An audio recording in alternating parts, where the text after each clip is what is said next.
All right, happy Thursday. Happy Thursday here. Chris here checking in live.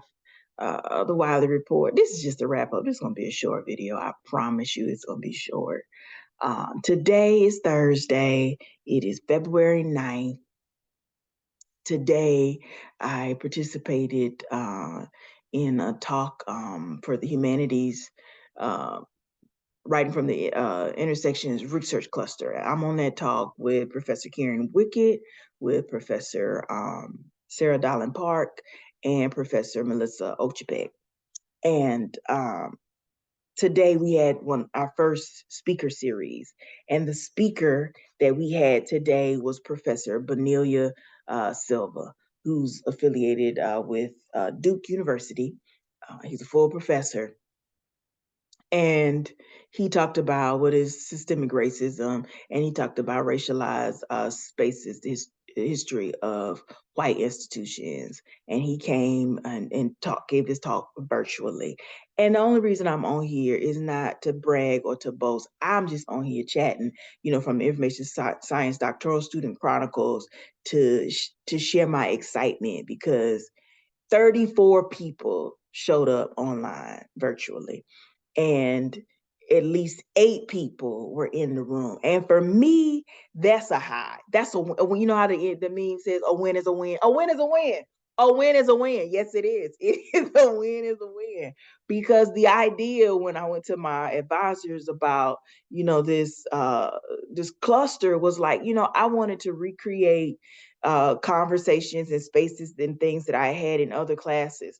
And I shout out to Dr. Ruben May, who came to the talk, and everybody that came, because there were people in my reading group from Berkeley. There were people that I had that are in my cohort, started with me in the doctoral program, and I met in other classes, and a whole bunch of people. I don't know none of them people, but it was so good to see them. You know what I'm saying? It was good to see them. And one of the things that I got most out of Dr. Ruben May's class when I took it fall of 2020 was he'd have us read these books, and then he'd bring the author to the class and we could ask questions. And I was like, people are out here writing about intersectionality, they're writing about race, they're writing about gender, they're writing about class. And some of them are sociologists, some of them are in education, some of them are in information science, some of them are in academic library spaces, anthropology, political science, communication. It doesn't matter. Here's the point. That's that. I think that practice and collective thought and ideas and sharing, and just the vibe that comes from that, as far as learning how other people see it and what you could learn from that and how you can contribute to the conversation, is found in collective spaces. And so I was just super duper duper duper duper duper excited to see people show up, because as most people know, no matter what it is you do, trying to fix my camera, sorry, no matter what it is you do, you can plan and try to do the best you can. You never really can determine or predetermine how many people are going to show up. And I was just hoping and sending out prayers that, people showed up. And to see at one point, like I said, 34 people show up online was just amazing. It was amazing. And then the talk was great, because I didn't know Dr. Bonilla-Silva. I don't know him. All I know is I read his work in my race and cultural critique class, as well as in my race and digital studies class. And both of those classes were taught by Dr. Lila Sharif and then Dr. Brooklyn Gibson. So, when we were looking for speakers to talk, you literally reaching out to people that maybe you know them, maybe you don't know them. I don't know them. And the one of the people that initially that I was going to reach out to, that professor, he was on sabbatical. So he wasn't necessarily answering emails. So I was like, you know what? I remember saying to my advisor in email, well, how about, I'm reading these authors here. I've looked them up. What about, what do you think about me reaching out to these people and asking them, would they come and talk to us? Come and give a research talk. She's like, yeah, go for it. And that's how it happened. It was literally like I emailed that professor and was like, "Dear Professor such and such, my name is, I'm a part of this cluster. I read your work and this work impacted me in this way. Would you be willing to speak to our group and to see the idea actually take off and people show up and you actually have conversation? Win is a win. A win is a win. Another empowering thought.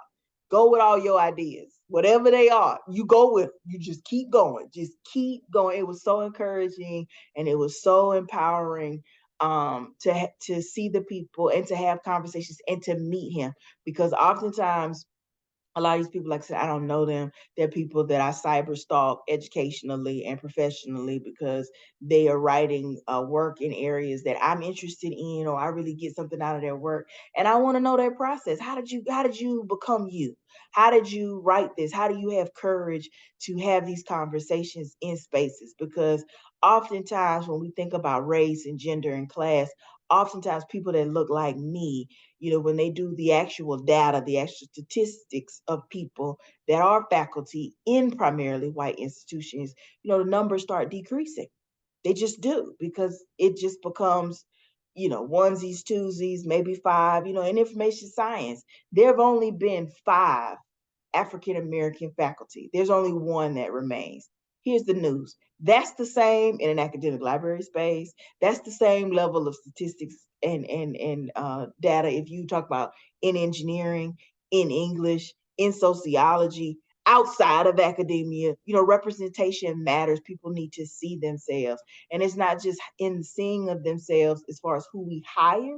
I think it's in the seeing of ourselves as we talk about ideas, as we talk about thoughts, as we talk about what it is that we value, as we talk about what it means to be in these institutional space, when we talk about critique and critical inquiry.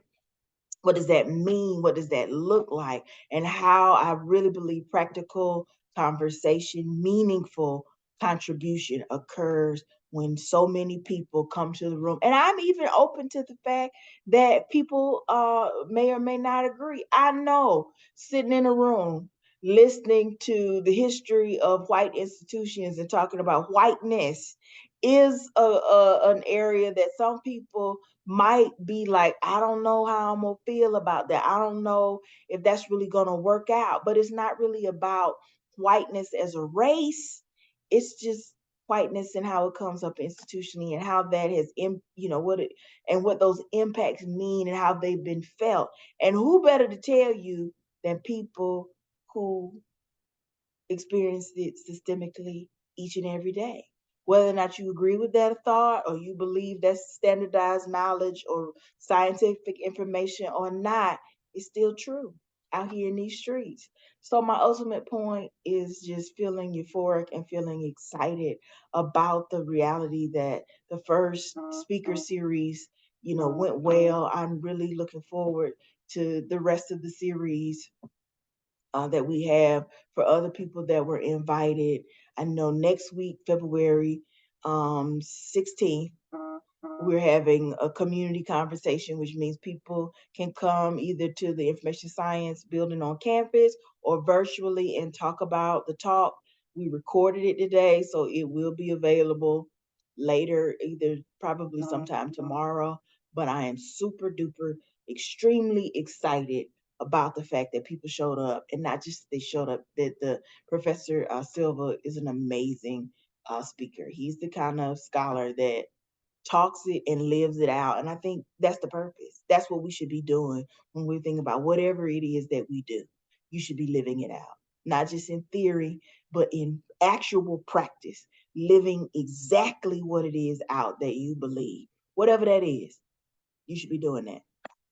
And it's great when you do that, and it's useful and it's effective and it's helpful and it's meaningful. That's all I got. That's the Wiley Report. This is the wrap up. I'm Wiley. I'm so grateful to everybody that came to that talk and sat in the Zoom room and asked questions or listened.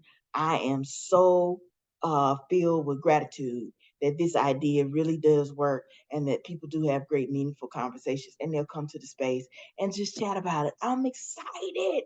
I'm excited about the direction of this research and the direction of this work. Peace. Thanks for listening. Hope y'all have a great day.